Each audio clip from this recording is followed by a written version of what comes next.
Welcome back, everybody, to another episode of Talking Triathlon, a podcast where I get together with normally James Bale, this week Tyler Mislawchuk, to talk about triathlon.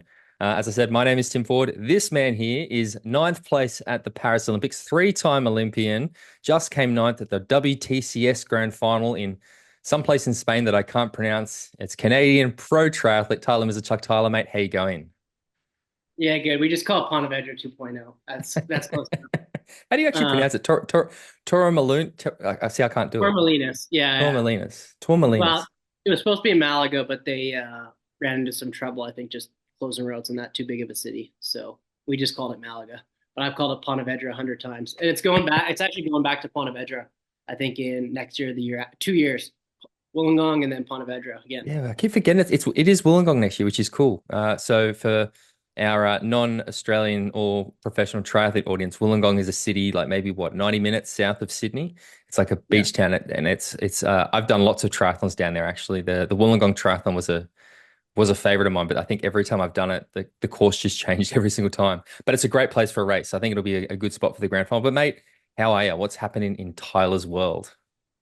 Good. On that note, I've done Wollongong Triathlon as well. I've also done Aquathon, Australia Day Yeah, Aquathon. yeah.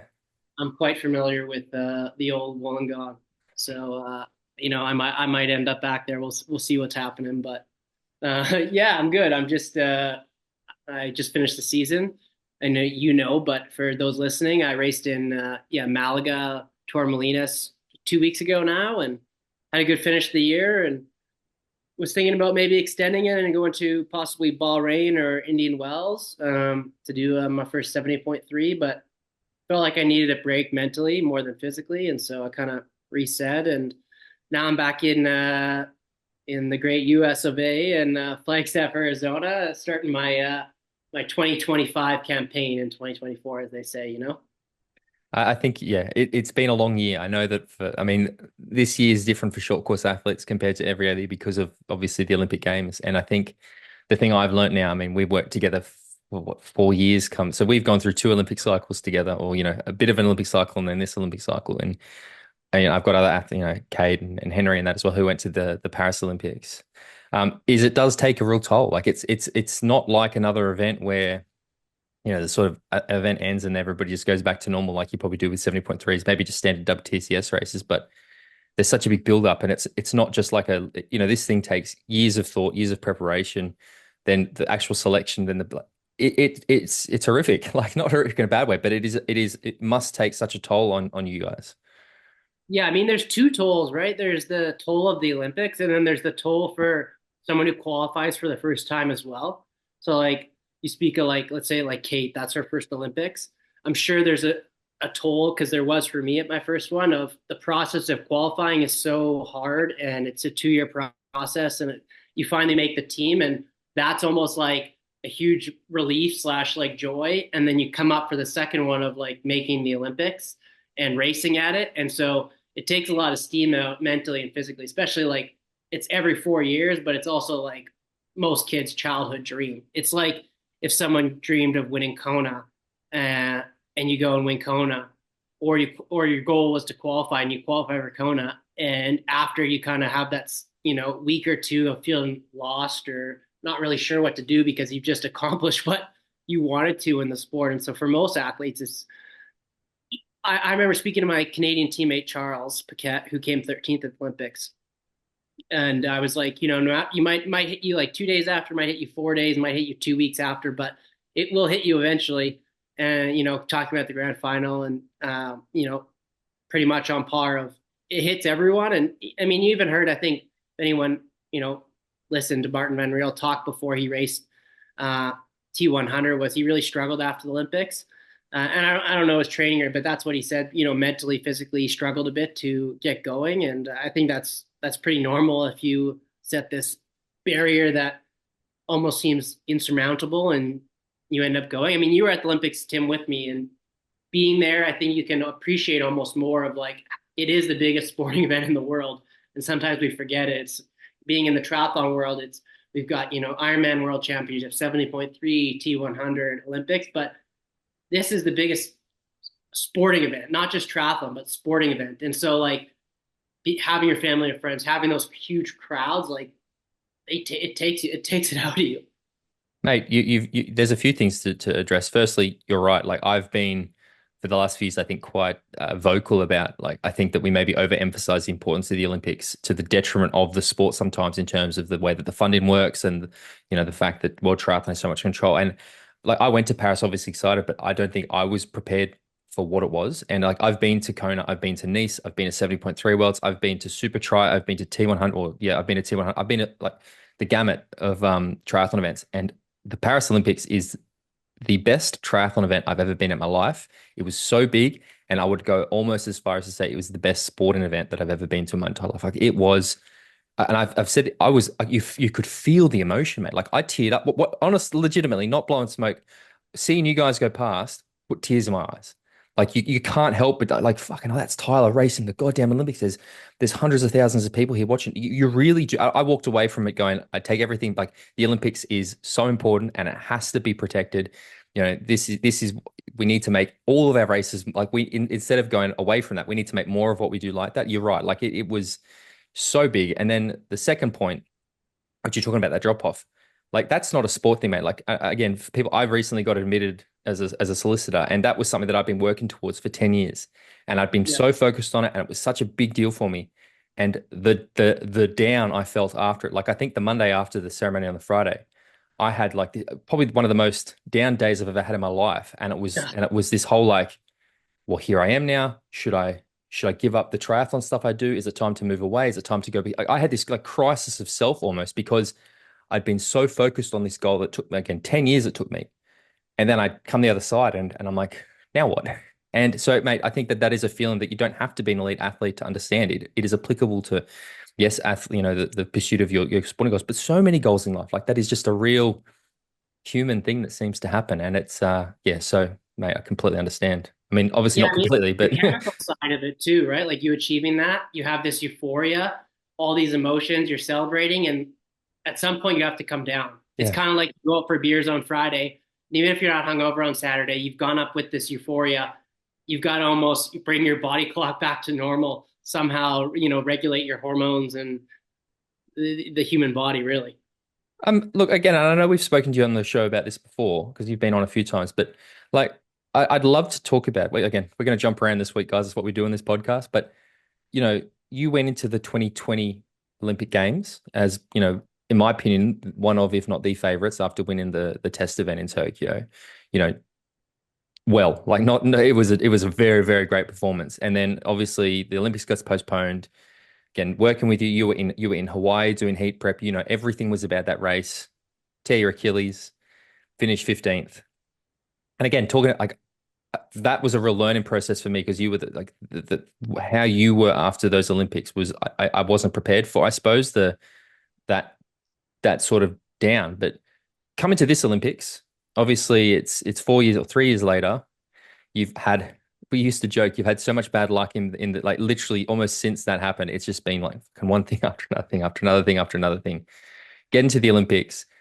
Like, what was the contrast of firstly, I think you've raced incredibly in Paris, ninth place up with it, and we had the conversation afterwards where, you went for a medal and okay, you would have rather had a swing and tried to get a medal and finish ninth rather than gone conservative and come fifth. But like, what was the contrast and what was I guess, the difference between those two games of going in as one of the absolute red hot favorites to probably flying under the radar a little bit? Not that everybody didn't think you'd do it, but I guess not having the exact same not the pressure plus all the crowds were there, for example. Like, how would you compare those two experiences? I mean, both are, it's just like you said, they're just completely different in the lead up in the sense of uh the pressure and the emotional side. Like preparation doesn't change too much, like both those races I went in going, as long as I qualify the year and a half out, I would rather take a bunch of average results and nail it when it matters, because for both of them, after winning the test event, that was like a big in 2019. That was like a big thing for me. But outside of that, it was like I didn't, I wanted to perform well to obviously make a living and keep sponsors happy in that. But it was a thing where that was all I cared about. And so I guess the similarities of that would be that they were both the same. It was like get to the Olympics and perform. And it was like when I stood on the start line of both, I thought I had a chance of winning a medal. Um, the difference was, I think, ev everyone might have thought I had a chance in 2020 or 2021, and not many people thought I had a chance in 2024. And so, like, I think the biggest thing in that was regulating myself and the training lead up of the 2024, because it was almost put more fire in the tank of like, I want to prove people wrong. I want to go do this for myself, but I also want to, make a statement. And so I think I didn't want to make the same mistake as 2021, where I was training the house down. I was in the best shape of my life. I was in way better shape than when I won the test event, 4 or 6 weeks out when I tore my Achilles.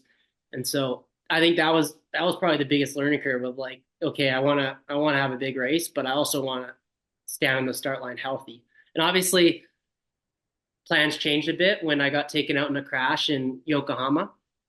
So I was in pretty good shape come Yokohama, and then I got taken out in a crash, broke some ribs, and got a concussion, and that was, I think, about 9 weeks out. So from there, I had to take a bit of time off and got back in shape, but unfortunately, I still think my A plus fitness was in Yokohama, um, and I would have been even better for the Olympics had I not had that hiccup. But I got back in pretty good shape, but I think still not my best, which is kind of will always be a what if now. But that's triathlon, that's sport, right? Like everyone has something go wrong or little things you don't know about or that. It just seemed like you said, from the time that the Olympics ended in 2021 when I tore my Achilles, getting back from that, getting healthy, I felt like, okay, I finally got healthy, and it was just like thing after thing after thing. Like it was like getting run over by an e-bike, getting a parasite, Having your bike DI2, stolen. dying, my bike stolen before the Paris test event. Yeah, man. It was like you could write a book on the shit that happened. And that's not even talking about, I mean, everyone has personal stuff, but there's always that side of an athlete that, there's some athletes who are share a ton and everything's out there and everything about their life, whether they didn't go to the bathroom properly in the morning, it because they talk so much. And then there's people who share a little bit and then share less. And so I think it's a hard balance as an athlete of wanting to share your story, but also like not wanting to sound like you're complaining or making excuses. And I think that's the thing that I struggle with too, is like, okay, telling you or telling sponsors or that, like things that are going wrong or things that are happening, and giving them a full picture, but also not wanting to sound like you're getting on Instagram and having a moan every time something goes wrong. So I'm probably err on the side of people don't know, you know, 80% of the shit that's gone wrong in the last 3 years, because I struggle with that a bit. But everyone's different, right? Some people are built to be, extroverts and share more. And not that I'm not a social guy, but it's something that I definitely struggle with, is sharing that whole story sometimes of, you know, like we say, you could write a book on the shit that goes wrong. Or if you had a YouTube channel, you'd be like, oh my goodness, I don't know if we could put it in this week. But like legitimately, and I'm not sure if I've said this on the pod, but it was after that Yokohama race where I reached out to you and I was like, listen, Tyler, like this is going to sound like I'm being serious, and this is going to sound a bit like, can we find like a witch doctor or somebody who can do some like, and I was being 100% serious because it honestly felt like, and I was like, who have you pissed off? Like what have you done to somebody that is they've put a curse on you? Because it like legitimately, I don't like if people I think, triathlon fans, people watch this sport are very like we don't follow a season, right? We tend to watch individual things and memories are short. And Yeah. obviously, me being, working with you, being as close to you as I am means that I have this holistic view. And like literally, like as you said, it was like bang, bang, bang, bang, bang.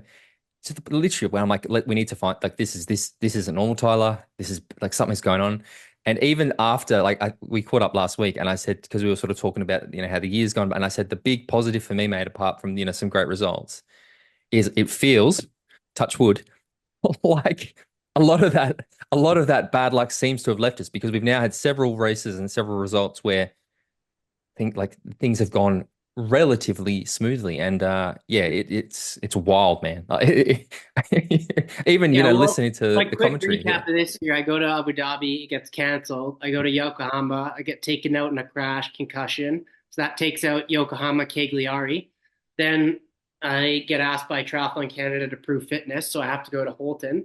On the way to Holton, I cut my hand on the plane and I wake up the next day with a full-blown blood infection. If you remember, I sent you a picture and my Yeah. arm is just like shooting veins up. So I had to go to the hospital 2 days before the race. I still raced it. And then basically I'm at the Olympics and I throw up at the Olympics. So like we managed to get there, get some good results. But like even in saying that, like it was a shitstorm of a lead up. But I think like that's what we like a, a good athlete. I think, whether it's T100, Kona, world champion, triathlon, like they find a way to make it to the race. And whether they're off a few percent, they find a way to like get the job done.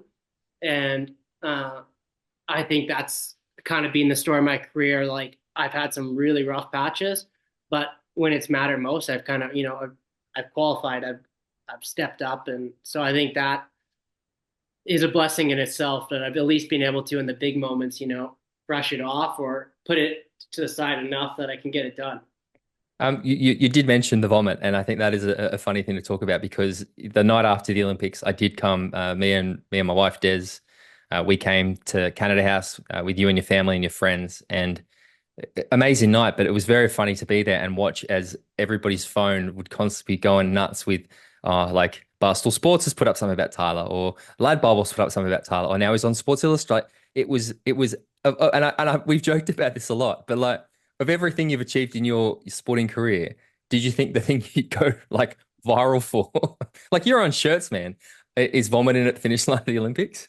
No, I still get messaged like once every 2 weeks by some podcast or something going, "Hey, we saw your photo. Do you think we could get you on to talk about it?" And I'm like, what do you want to talk about? Because after the picture, like if you want to talk about triathlon, or sure, but it's hilarious, and it's every time it gets recycled, I get a few new messages from people I don't know saying, nice things about me giving my best or about the shitty water quality in the same. So it's 50-50. I've had media outlets. I had a maybe it was a Hungarian media outlet like randomly reach out to me and be like, "Hi, we've had reports in the media that Tyler's taken legal action against the IOC. Can you confirm or deny this?" And me being like, "Absolutely, this is a complete denial. Like, no, that's not happening. I don't know where this is coming from, but it is not coming from us." No, like yeah, mate, absolutely, man. Like even not just the shirts, but then we found that illustration. I couldn't believe it. Where I was looking for an image of you because I was doing some creating your deck, and I Yeah. went down this rabbit hole of like people had taken that photo, turned it into a drawing, and it was suddenly on shirts, on jumpers, on beer holders, on hats. I'm like, how do we get Tyler a slice of this action? Because it was going everywhere. It was mental, crazy. The funniest thing is my good buddy Swim Mike Ron, Michael Arshia, for those who don't know. He one day he didn't even say anything to me, but one day he just sent me a picture and he had the shirt of me throwing up, but it was in the 5 images of the Olympic rings color of me throwing up in different. He didn't even tell me or send me a link. He just bought it off the internet.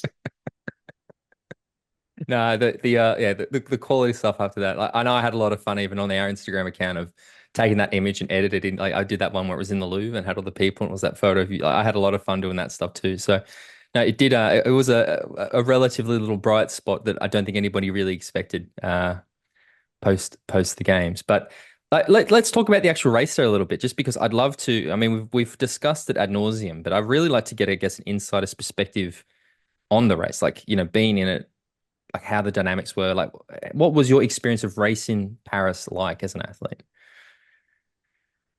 I mean, I think I'll start with the swim because for those who don't know, like, I mean, you probably heard about the current, right? Everyone hears about the current, but I don't think people realize how strong it was because of the rain the few days leading in. Like the current was so strong that if you swam 130, I think it was 132 or 133 per 100, you would go backwards. And so for the average amateur triathlete, like you're probably going backwards. And so because 130 is not easy. Like, So if that's you put a bunch of long distance triathletes in it, they would have all gone backwards. yeah, I won't say that, but it wouldn't be easy, that's for sure. Yeah. Um, like I remember going to the first buoy and we swam whatever 400 meters in 3 minutes something, which is we basically swam world record pace. And I basically went almost easy the first buoy turn because we knew like it's just going to be a sludge on the way back, and that's how it was. It was like gliding out. It's like the day you feel perfect in the water on the way out, and then your worst possible nightmare on the way back. It's almost like one of those dreams where you're running in quicksand and you can't move. That's what it felt like.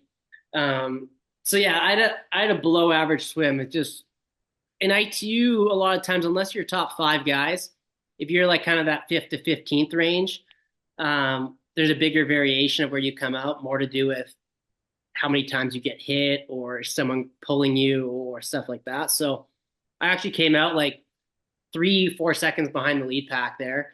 And I was with Sam Dickinson from the UK, Yep. and I knew he wasn't going to pull me up because he was obviously in the race to help Alex. And so he was going hard, and then he noticed me on his wheel and kind of shut it down. So waited for the chase group. And I mean, the pace was, for those like who don't know the pace, I think we averaged 48K an hour on that course. Is crazy because it's like some of it's cobblestones. You're going over bridges. Like these aren't like fast roads, you know, you're in downtown Paris. It's not like you're on the Bahrain highway and the pavement is perfect, you know, Mm. like this is not a fast course. And to go like 48K an hour through, you know, you probably have 15 corners per lap, which is 5K laps. So like do the math, it's a lot. So, you know, people like, oh, it's a, you know, just because Alex and Hayden, you know, came 1-2, it's like, oh, it's a run race. Well, it's like, well, you got to swim through that, and then you got to ride 48K an hour, even if you're at the back of a group with corners and cobbles. It's not easy. And so I think that's where the gaps were much bigger than people, I think, anticipated on the run. Uh, and I mean, there's so many good runners, so many athletes who could run, you know, 30 minutes flat when the bike is easy. But when the bike was, I think, on like that, and it was a little bit warm out. I It mean, was you were very out warm. there. Yeah, it was hot. It wasn't like a Tokyo hot or like a heat race, but it was like hotter than what we thought it would be. Yeah, I that's think it's hotter than no one did expected. prep. And even me likes hot, like I felt hot out there. That being said, I didn't do a single heat prep session because we were originally supposed to race at whatever 8 a.m., 6 a, 8 a.m. and we got pushed to 10, 11 a.m. So that was a big change. I mean, on top of that, just like bouncing around is like they canceled us, right? I Oh, forget yeah. that, but waking up at like 4 a.m. race day, starting to get ready, and then 4:15 they send us an email saying like, yeah, the race is canceled. It's like another bad dream of like you train your whole life for this Olympic race and you wake up the morning of, and it's like I couldn't go back to bed until I like had proof from like 4 or 5 different sources, because I was like, what if someone, like I was literally like to my roommate Charles, I was like, what if someone's like trying to mess with us and we miss the Olympic race? You know, we go back to bed and you know no one can get a hold of us because we're passed out. Like it was like legitimately a nightmare, you know. And then you wake up and you feel like you're in a loop because you do the exact same activation you did before. You're in the athlete village. You're just like, oh, all the pre-race nerves that you felt the day before, like you go again. I think that threw some athletes off, to be honest. Um, I think it has to. I think some athletes are um, more, I wouldn't say OCD, but particular about like having things perfect in their lead up, and they do things this way and this way. And so when things were off, I think it definitely, I don't know who, but it definitely threw athletes off. There's no way it didn't throw some people off. Um, I think that was like a slight advantage for myself because I wasn't too stressed about it. I wasn't happy, but I won't say I was stressed. But yeah, we get off the bike, and I kind of got off the bike a little bit tired and was like, oh, you know, I'll just build into it. And then I can't remember, someone came by and it was one of the, you know, I think it might have been Leo. And I was like, nah, don't be soft. You know, you go for it. So It's the I took Olympics. off. Yeah, I took off with them. And at about 4K, I think it was just me, Pierre, and Leo running for third place. And I was like, man, I feel good. Like this could be a day I, you know, fight for a podium. And then like within a K, probably 5K, I'm like, okay, uh, is there any porta potties around or anywhere? Because I started feeling my stomach straight away, like and where I threw up, where I just didn't feel right, and whether it was swallowed too much water or anything. I mean, when you mix the heat and going VO2. 48K now on the Yeah. bike. Yeah. And then you're running, in the first 5K, we're running like 14:30, 14:40. Stuff's going to happen sometimes. Yeah. So I dropped off around 6.5K. Um, and you start to feel sorry for yourself a bit. And then I remember Christian came by and I was hurting and I could hear him breathing like an absolute monster truck coming by. And I went, oh, he's breathing harder than me. I better stay with him. He like he sounds like he's hurting more than me. So I ran with Christian for most of the race and then uh came in for ninth. I think, like I said to you and we talked about is like if I paced it, I definitely could have come much higher.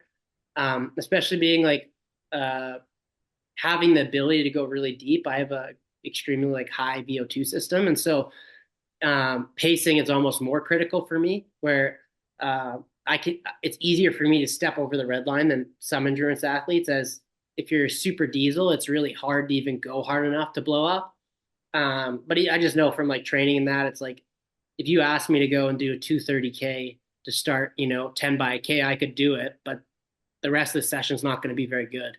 Um, so I have the ability to do it. Whether I do it sometimes is questionable.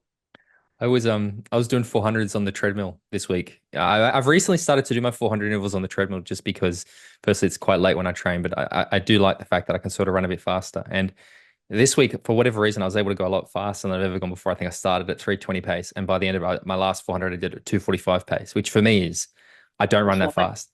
But I remember, I remember it when I was about 305 pace or something, and I was like, I was doing it, but it was hard, and thinking these motherfuckers run 10K off the bike at this pace, and here I am hanging on for dear life for 400 meters. I do remember that going like it's very humbling sometimes to actually put in context just how quick you guys are actually doing it because like no offense, but you watch and it doesn't like watching a triathlon run, it doesn't look that fast. Like I think that just seems to be running in general. I'm not sure what it is about distance running. You look at it, it's like they don't look like they're moving that fast till you hop Yeah. on the treadmill and try to do it. Like, oh my God, that is insanity.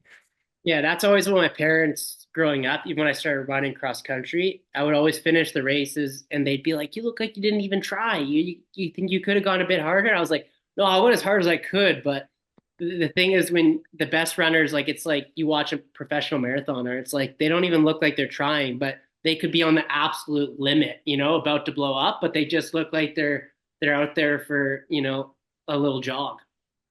It's funny as well talking about Christian breathing like a diesel because for whatever reason this week my YouTube algorithm has served me a bunch of Christian's old videos, and Yeah, I've watched two of them. One of them was he did a 13:51 5K race. This is 2020, and then yeah, he tried to do a 10K, but he cramped and didn't finish. But watching him race that 5K run race because I like to be it was almost like we're like ASMR sort of thing because it was him talking before the race, and then it was literally just a guy on a bike with a camera following him for the 5K. So it's literally 13 and a half minutes of just watching Christian run. But I had forgotten the way that he used to like when like 2020, 2021, that peak Christian period, I'd yeah, forgotten the way that he used to like he would go to the front of the race and then he would because in this 5K he's at the front or with the leader for 4.5 kilometers. And then he gets to yeah, about 500 meters and he does that Christian attack. We saw him do it in Tokyo and we saw him do it, so many other races where he would do that attack. And I'd forgotten, like it was, I, you don't realize, like I'm like that's Christian, and then I go, no, that was Christian 4 years ago, and comparing him to the like, yeah, I was just surprised to see that he really does seem to have shifted as an athlete because in no short course racing that we've seen him participate in, I think really since well, for the last 18 months, really, he hasn't been that Christian of old. And I mean, Christian isn't, I think, absolute legend. It's a matter of time till he wins Kona. But like, do you feel like there's a lot of conversation around, the Norwegians breaking the rule books and then, going long seems to be a one-way path? Like mhm. as one of his competitors and somebody who would have spent a lot of time analyzing and factoring him into, your race strategies for a race like Paris, like, do you think that is it the case that is long course a one-way track or, what do you think? I think it can be depending on how you train. Uh, but I also think Christian is one of the best athletes to ever do it, like you Mm. just said. And he struggled. I mean, he's talked about it on YouTube or interviews. Like he struggled coming back down after doing Ironman for so long. And it's not like, oh, he can't do it because he's done it. And it's not like it's not in him. But I do think if you train a certain way for 2 years, where he was focusing mostly on Ironman, he wasn't even focusing on, he's doing 70.3s and stuff, but I would say he focused on Ironman, which is like an 8 hour race versus an hour 45. And if you do 2 years of training for that, and then you try to come back in 18 months, he got to an amazing level. I mean, he came 11th, which people go, oh, it was terrible after him winning the last one. But like realistically, I mean, he calls it a failure, but it's still bloody impressive what he Yeah, what he could do absolutely. after training for an Ironman. I just think you're battling guys like myself or Yi or Wild who have been doing this exact training and getting ready for this one race. Like for me, the last 18 months before was like everything was about the Olympics. And I felt like for Christian, he has like so much opportunity in terms of long distance racing. And it's hard to say no for him because they are such good opportunities that, it's not even the training, but maybe just like the focus in the sense of when he was leading up to Tokyo was like COVID years, no racing, and he was like all Olympics. That's all he cared about. And then after, like he transitioned and made that decision. But I think it's not it doesn't need to be a one-way road, but it definitely if you're going to Ironman, I think at a certain point it's hard to come back. Because you slowly change your biology of like if you're going out and slogging 6 hour bike rides and then all of a sudden you need to go race and do a sprint distance where you're going on the limit for 20 minutes. I mean, it's not the same energy systems. Well, we are in this interesting period, and as a fan of triathlon, this is actually my favorite like period in triathlon is always like post Olympic cycle, because every 4 years, every 3 years, to be honest, not so much after Tokyo for whatever reason, but like I definitely think at the moment we are in this period where we're seeing athletes are going to start to transition. We're going to see, I mean, Vincent Louis already come out. Vincent Louis has already come out. He's done his last short distance race, and Neom, we'll talk about Neom later. We've got athletes like yourself, Henry Schoeman. We've got this generation of athletes. You've done 3 Olympics, Henry done 3 Olympics. We have this generation of athletes who are, I guess, at a crossroads. And look, I'm not putting words in your mouth or anything, but I'd love to understand for you as an athlete who has been doing short course as long as you have. Firstly, before we talk about your decision, like what is it like sitting in short course and seeing what's been happening? You look at like Martin Van Riels or Taylor Nibbs or even Leo Berger to a point, like these athletes who are doing more of those middle distance races and getting the results and the success and the sponsorship and the money. Like as a guy who has been in that short course ecosystem for so long, like what is it like looking at this other world of triathlon? Like, is it like, do you see it as a completely different sport? Do you see like, how do you and maybe your peers perceive the other side of the fence? I think like when you're looking at it, I think a lot of these guys, it's yeah, it's money and it's all this, but a lot of it is keeping passion for the sport. I think like when you've been in it this long, you need to find things that excite you and you're passionate about and you think you can, you know, build through. I think like with the Vincent, like he's been in the short course system for longer than I have, an extra Olympic cycle, basically. He's 4 years older than me. So he's basically done one more Olympic cycle than me. And I think like him, I'm sure he's like, man, I've done these same races. I've showed up to Abu Dhabi, I've showed up to Yokohama, I've showed up to these races. And I like racing, but it's kind of like not predictable in the sense, but I know where my limit maybe is in that.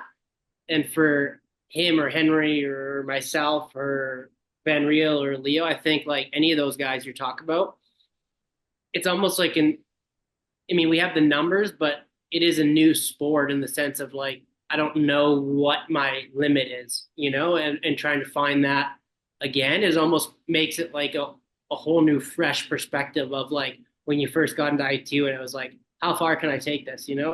What's my limit? Can I run 29:30 off the bike? Okay, now it's like, oh, can I ride with the leaders? Can I run 67, 68 minutes off the bike?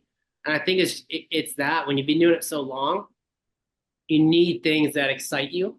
And I think like money, sponsors, all that aside, I think it's like for a lot of us, it's a new challenge. It's something that like, man, it could go terribly and I wouldn't be surprised, or it could go amazingly and I wouldn't be surprised because it is something totally different. You've spoken about a few of those guys, like Martin and Vincent and that. Like, do you think that are there more athletes? Maybe not even people like yourself, but maybe that slightly younger generation. I mean, I know Hayden, for example, is probably going to do some like he's going to go for 70.3 worlds at the end of this year. He'll probably try to go to LA. But then you talk about the limits factor and like for yourself, saying that you feel like you're yet to actually have your A race or that what you're capable of this year. Like is there the temptation of I still need to try to see what I'm capable of at this level? And then you look at the athletes like the Hayes and going, well, they're doing it, so maybe I should do it too. Like, what about those sort of factors, like the internal ones, but then also the external pressures, or like, yeah, I'm not quite sure what I'm trying to verbalize, but I guess like for you going through the process now, like what are those factors that are influencing your decision making?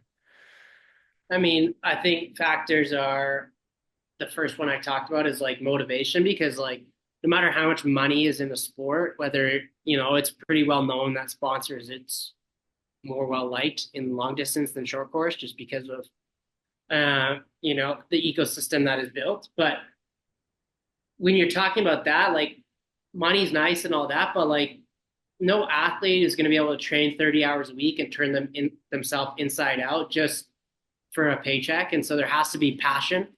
And then that in combination of like, yeah, you got to make a living, right? Like you have to make a living from the sport and like be able to basically pay your bills and not stress about that. So that's a factor when you're thinking about what races to do, whether it's I'm doing Super League or I'm doing T100 or I'm doing Kona or doing ITU. And then third is like figuring out what you want from the sport. For me, like everyone's different, and so maybe we talk about like someone may be motivated by money, someone may be motivated by um, proving to themselves how far. Some people may be proving others, and like for me, my motivation in sport, whether it's short course or anything I've done, is like see how far I can take it. And if that's ninth at the Olympics or if that's first at the Olympics, cool. But like, I think you be like our relationship. You would testify is like I I'm not an extrinsic guy in terms of like, you know, uh, I do it for others or I do it for, attention or money or like I'm very like trying to prove to myself of what I, can do. I'm just a kid like from Oak Bluff who was like undersized hockey player. And so like it's all about like proving to myself that I could take it further than I thought I could. And so that's for me, it's that. But someone else, it could be like, okay, I'm not making any money in short course, and I need to go long to make some money because I still love training and I love triathlon, but it's just not feasible to keep doing short course. You talk about then about those intrinsic, motivations and testing your limits. And you've mentioned like the sub 30 run. We saw you run what was it, 29:48 in Yeah. Pontevedra 2.0. I feel like you've probably from a short course point of view come close to hitting a lot of those sort of targets. Looking at potentially, and I'm not trying to pressure you here, but when we look at the long distance landscape, what are those things that excite you? What are those personal challenges that you think you'd like to see if you can do that?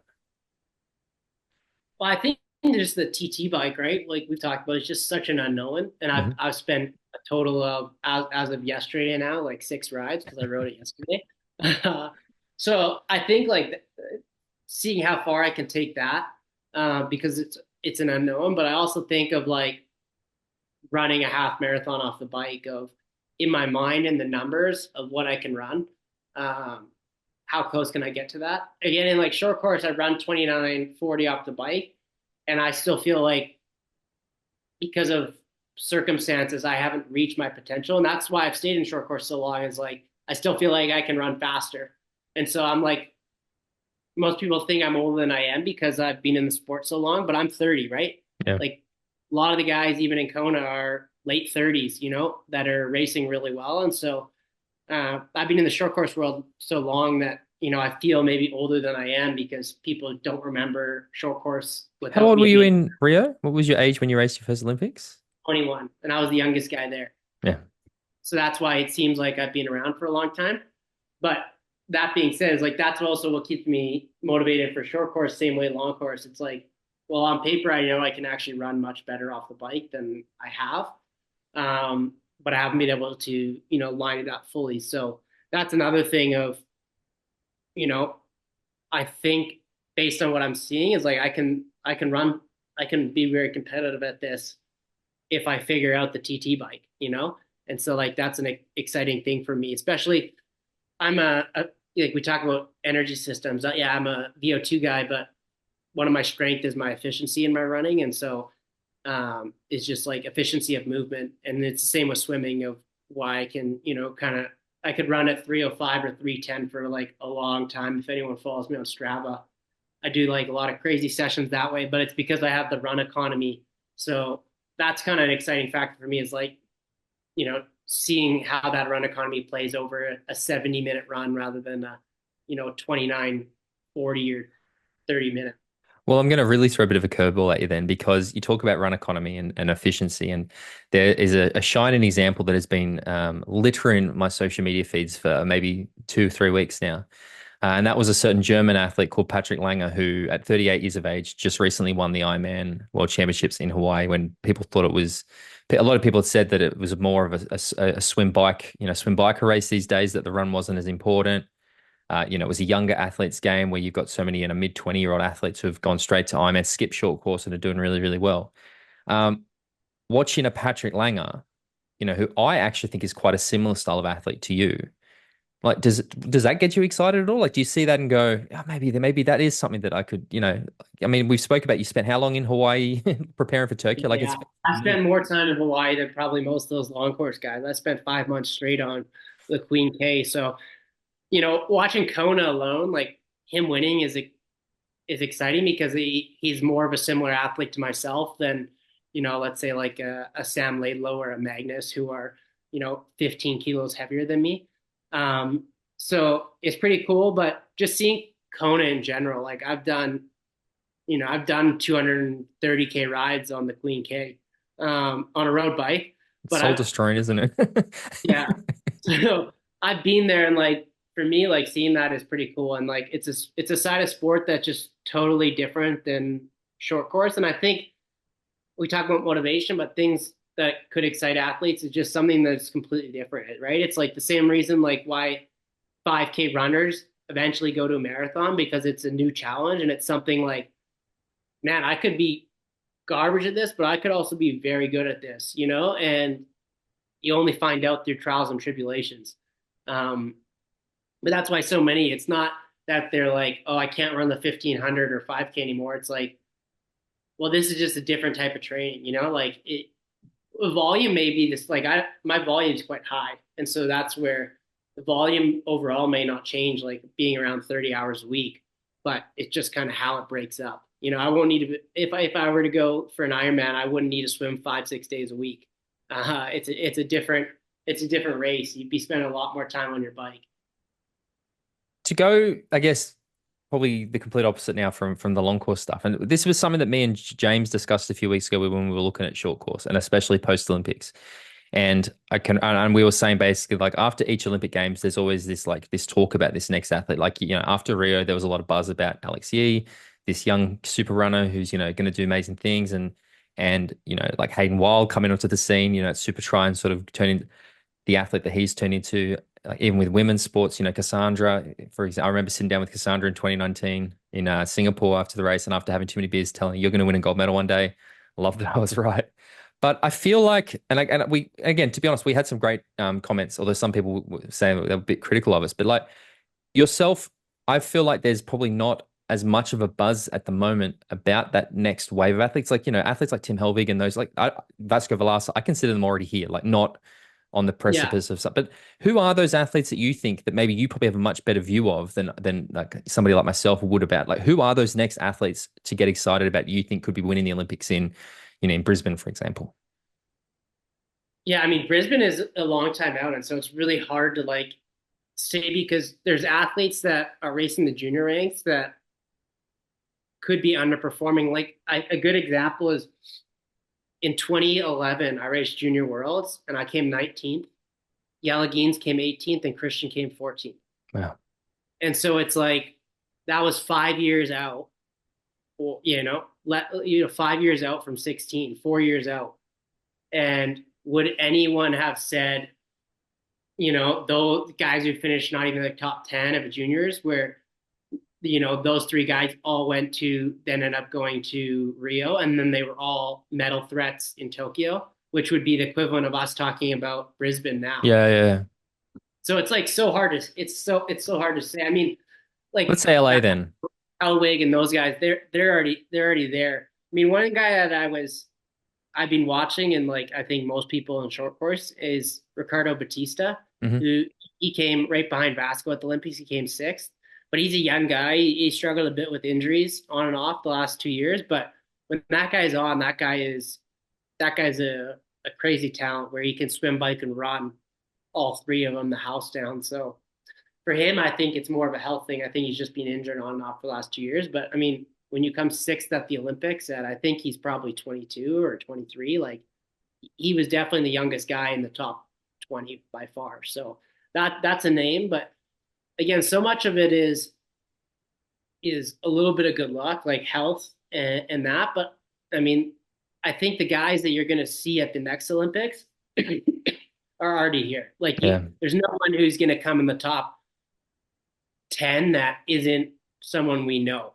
And Mm. if maybe it's one person like a Batista who's coming like seventh, who just raced junior worlds, and maybe it's the French kid who won, or maybe it's American kid. But other than that, like I think the contenders for 2028 and then 2032. Like the hard thing is like, okay, Alex and Hayden, if they go to battle again and it's a tight, do they do another Olympic cycle, or are they like, okay, we're good, Um, I mean, you just can't say because they're young enough they could do another Olympic cycle, but are they motivated enough to plug on?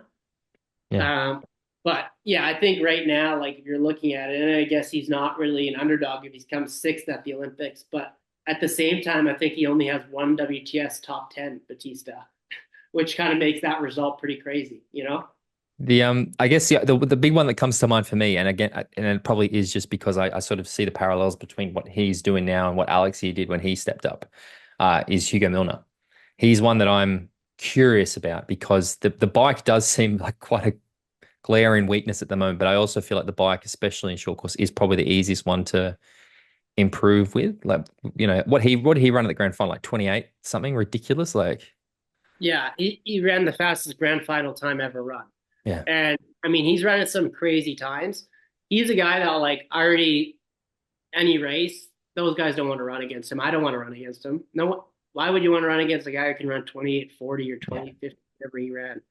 Um, yeah, the last time we seen that fast a run at a grand final was Mola and Gomez in 2015. I raced, and they both ran just under 29 minutes in like a duel, and it was like the fastest run ever. And this guy went from chase pack or third pack because we were chase pack. Third pack ran solo that time, which is that's even a crazier feat of like, yeah, it's impressive to run like a fast time when you're running to win or running, with a big group, but to do it solo is another thing too. Like no one wants to run against that guy. And he might be one of those guys in the next year or two that, he might win a WTS and then come 50th the next weekend and then win a WTS. And not because he's not consistent, but just because of the race dynamics and like him obviously being new to swimming and biking. I mean, he at the grand final, he came out ahead of me on the first lap of the swim, and I went, oh shit, I got to do some work here. So not insulted, but he's brand new to it. Yeah, It's a new, yeah. next year he could come out and he could be similar and be like, oh yeah, it's the same. Or he could come out and he could be podium at every WTS that he does. And so he's like the biggest X factor, I would say. Yeah, I agree. Well, look, I think that the thing I want to sort of finish up this week, and it's just because it just happened. And again, I love to get a short course athlete's perspective on it. But we've had the Supertri Grand Final happen over the weekend in the Kingdom, Neom, Saudi Arabia. Uh, you've raced Neom before. It looks like it's a completely different event now. They've basically purpose built a car park to make it look as similar to Malibu Triathlon as possible. But like, I'd like to get your thoughts about it because we saw the series champions of Georgia Taylor Brown and Hayden Wildcrown. We saw another battle on the men's race between Alex and Hayden and Leo, and then in the women's race, Georgia and Cassandra and Jean and all those ladies. Yeah, like I'd love to get your thoughts about Super Tri Neom that happened over the weekend.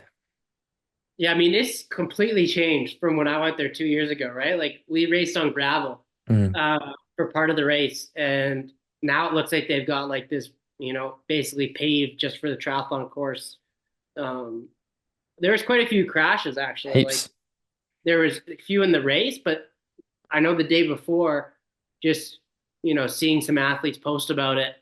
There was crashes the day, like 3 or 4 crashes the day before, and so maybe Yeah, just some Max new. crashed. I only found out after the race that Max went down quite hard as well. So yeah, there was. Did he? Yeah. That's why, because I was talking with him after the race, and he was saying that he's still pretty beat up. I was like, man, I didn't even know you crashed. I should have realized when you got out of the water so far back. But yeah, Yeah. so it sounds like lots of people down at this event. This is what happens when you got like brand new pavement and you're close to a beach in The the middle of sand. winter, where sand's just gonna blow on, and even if they do a good job, the race organizers sweep every hour, like sand just blows We saw on. it in Just kind of Malibu. Was it 2 years ago? A lot, not last year, the year before. Where was it? Hauser went down really bad. Georgia Taylor Brown went down really bad. And I remember last year when I was there walking the course, and like it was just sandy, and they went and swept it again before the race started, just because I'm like, this is a huge. You can't have a 90-degree turn with that sand on the inside line. It's going to cause yeah. absolute Well, I pain in the ass. remember I raced that, and you could feel on every corner the sand, like you could kind of feel a little bit of slippage. And I remember because I lost my bike on travel. Well, I didn't lose it; the airlines lost it, and so I didn't ride my bike all week, and then got it race day, and so I hadn't been on my bike all week, and then went to the race, and then the corners were like sandy, and I was just like, man, this is not a good time for me to have not ridden a bike. You know how it is if you don't ride a bike for a week, and Yeah, then you go do a crit course on sand.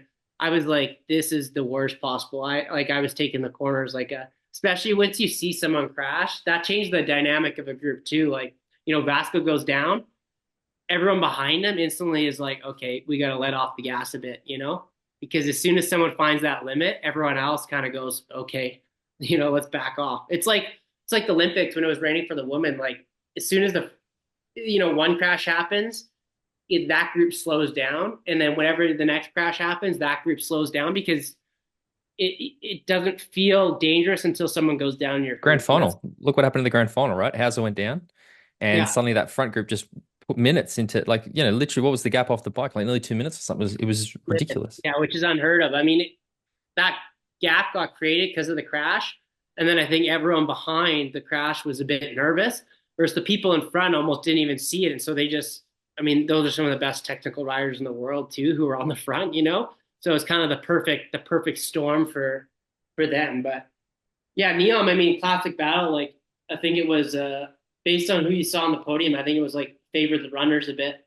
I mean, just looking on the women's side with Leonie, Cassandra. Leonie's has been up and down in the series, but she's a phenomenal runner. So just seeing her on the podium obviously shows, and Alex taking the victory. Like, obviously, he's an amazing all around athlete, but his strength is obviously running. So definitely a course that favored the runners. And yeah, I mean, Super League, the grand final being in Neom, they do a good job. I mean, I remember being 2 years ago when we won, and it's fun to be part of a team. Whether spectators like it or not, like it does remind you of like being on a cross country team growing up, and being part of something bigger than yourself. It's some of the same reason why a lot of athletes love the mixed relay. It's not because of the actual race; it's because like a lot of your teammates or people you race against for Olympic spots. It's like, oh, finally we're not racing each other. We're racing for with each other. And so even like guys, they're racing like you're on Bahrain team and you're trying to beat each other. There's some camaraderie in like helping each other out, which is I think unique to Super League. I think you make a valid point because it is something I sort of want to touch on is the fact that we saw Alex Yee come back and win this race. And I feel like again, and I'd love your perspective on this because first race of the season was Chicago or Boston, whichever one it was. Alex Yee won the thing, did that finish line thing. Hayden got the shits. And then it felt like, and I mean, I've said this for a long time. Ain't nobody beating Alex Yee on the run. If Alex Yee gets off the bike within a hoo-ha of anybody, nobody's beaten him on the run, especially like he has Hayden is incredible, but Yeah, Alex is a better runner than him. And then I felt like we saw the next two races in whatever the second American race was, and then London, where it felt like, especially Crown Racing or Bahrain Racing, seemed to isolate. Like, again, I know I will not put words in their mouth, but it felt like there was a bit of a strategy there to disrupt Alex. yeah, Bother him in the swim, pull that gap back, refuse to do the work to pull him back up to that group, and we saw him not even factor. We Yeah. come back to this race, and it felt like at least they'd forgotten that strategy, and it just went back to regular racing. Alex was able to, deliver the swim, basically an uninterrupted swim bike. Yeah. Yeah, like, do you feel like, did that for you? Did it look like that was a sort of strategy? And, is that a winning strategy? Is that how you beat Alex here in that sort of race? I mean, that's how you got to have a chance. I mean, whether Hayden thinks he can outrun Alex or not, like we don't know what's in Hayden's head, right? Mm. And but why would you want to run against him if you don't have to? And um, it's kind of like we talked about, like you don't like, yeah, you maybe Hayden can beat him on the run, and he has, in the past at some races, but why would you want to if you're Hayden? Like it's the same reason if like I'm in a race with Hayden and Alex, like I want them to be in chase group because why would I want to run against them? Even if deep down, like I'm like, oh, I'm in 28 flat shape, fresh, so I can run with these guys and I can beat them. Well, why do you want to run against them? Like why? It's pretty simple tactic. It's like, well, my odds of winning against Alex running against him head to head are very low. If he's in the chase group, my odds dramatically increase. Even if you're Hayden Wild, no matter who you are, you dramatically increase your odds of winning the race if he's not there. So I definitely felt like they were using some team tactics. I think Vince and Hayden were definitely like yin and yanging Mm. in some of those races, and I think it really helped. Um, Again, it's one of those things like you can only do so much to help, right? Like you can refuse to pull, but if an athlete's good enough, they can just overcome a lot of that crap, right? Like it's Mm. no matter what you throw at them, it overcomes. And I also think it's like Alex was in a post-Olympic period. I mean, same with Hayden, but people react like we talked. People react differently. Hayden, came second at the Olympics and probably wanted to avenge some of what he, thought he could have done at the Olympics to win. And Alex maybe coming in. Again, I don't know their headspaces, but had I won an Olympic gold, I maybe wouldn't have been my best at Super League. Not physically, but like I think winning an Olympic gold for the first time has some type of ramification of Yeah, you come down off of it. You're and these guys are human, right? Like exactly. sometimes you race them or sometimes you watch them TV and they don't look human, but these guys are human, and so you know Alex doing the whatever pose to Hayden like that for sure fired Hayden up. I'm sure it got him. If he was feeling down, it probably got him up. It was probably, the worst thing Alex could have done in terms, not because it was bad, but because of like Gives it him lit a fuel. fire. It lit a fire that maybe was, a low burning one, but all of a sudden just took it up a whole 10 notches. Another thing that now this got sent into us. Now I didn't see this, and I'm not sure if you saw this, but we got sent this to our Instagram account, and it said, "Why did Cassandra take the short shoot in Neom as well as Georgia Taylor Brown? Nothing against Cassandra, but surely that should have been a DQ." Annie Emerson said just before that GTB had the short shoot, and the graphics said the same thing. Then Will in commentary said that Cassandra took it, and we saw her do it. Her lead of Jean Lahaye increased significantly, and then shortly after, GTB took it as well. I can only assume that Tim Don didn't see it, otherwise he surely would have put in a protest. Now, did you see this happen? I don't remember it happening. I don't remember, but I feel like Tim Don would have been all Tim over it. he's usually on it. So I'm surprised if it did happen that Tim didn't notice. I guess it's something you don't even really think about. You're just like, no one's gonna take the short shoot if they don't have the short shoot. Mm. Um, I did see a clip of Cassandra looking confused at one Yeah. point, but that wasn't anything to do with the short shoot. But I mean, Cassandra's crazy. She won that race. She won the grand final swimming off course. Like, I mean, when I remember her swimming off course in the grand final, go off topic a bit, but I was like, oh, like Game over. this is her world. Like, she's not gonna win this race. Like, she's gonna come okay, and then she just completely proved me wrong, and probably Yeah. 90% of the people racing of just like coming out in lead group and just being like, okay, well, if both swims, then she must not be trying because she just was able to swim through the entire field. It just shows what her capabilities are in the water.